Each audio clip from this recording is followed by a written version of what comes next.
Ada sijil halal ke tak? Ada. Okey, kita tunjuk packing dia.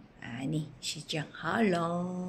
Sedap kawan-kawan. Ini makanan bukan saja dia halal. Yang penting dia ada juga makanan-makanan yang berkhasiat seperti protein, antioksidan, fiber, minerals. Semua ini khasiat untuk sihatkan kita.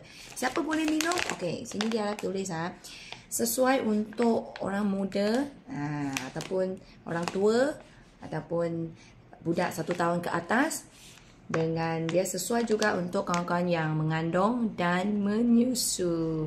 Kenapa? Sebab ramuan dia cantik, tak ada bahan kimia macam yang beban badan kita. Kalau kita makan hari-hari punya creamer, gula, perisa, pengawet, penstabil, pewarna, pewangi, semua bahan itu beban badan kita.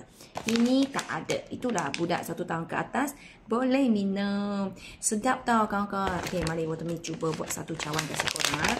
Senang je larut. Tak payah pakai apa-apa air panas pun, air sejuk pun dia larut. Dalam dia ada sudu. Korang masuk dalam cawan terus.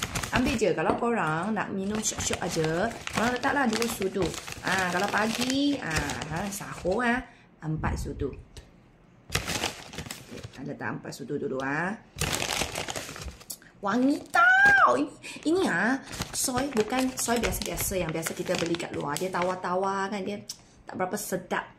Lepas tu dia lain rasa, bau busuk ataupun hangit. Ini tak ada. Walaupun dia tak ada perisa, pewangi, pewarna semua, even pemanis pun tak ada, tapi dia sedap. Dia mani-mani manja. Okay, tengok. Air biasa je, ini air suhu bilik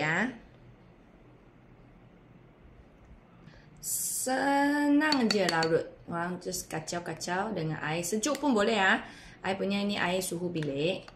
So korang yang nak lebih sedap, korang boleh kurangkan air lah. Air punya ni cawan kecil je. So korang gaul-gaul macam ni. Wangi, sedap. Dah boleh terus minum. Suka suam, ambil suam. Tak galak air panas Korang tengok packaging dia pun ada tulis punya. Tak galak air panas punya. Kita air apa pun boleh. Jangan air panas saja.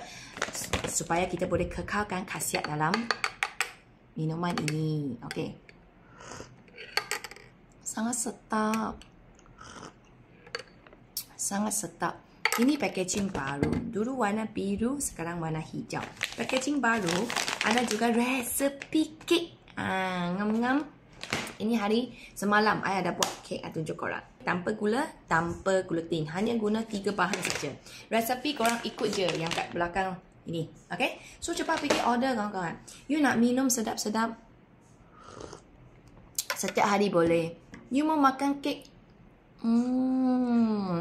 juicy-juicy punya pun boleh. Best.